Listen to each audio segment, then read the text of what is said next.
medyo maliit pala yung freezer kapag maraming laman na sodas. So, ayan.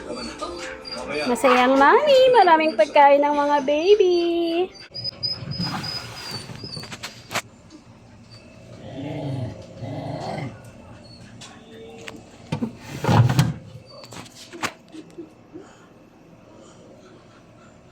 Uy, may hotdog pa.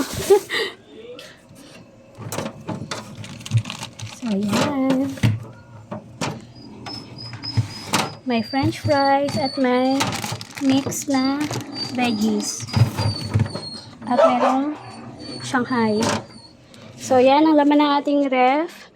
Pagkain ng aso, pagkain ng tao, pagkain ng lahat. Bongga. So, yan. Okay, mga babies. Ready na yung mga pagkain niyo sa mga susunod na araw. Salamat po, Lord, sa lahat ng blessings.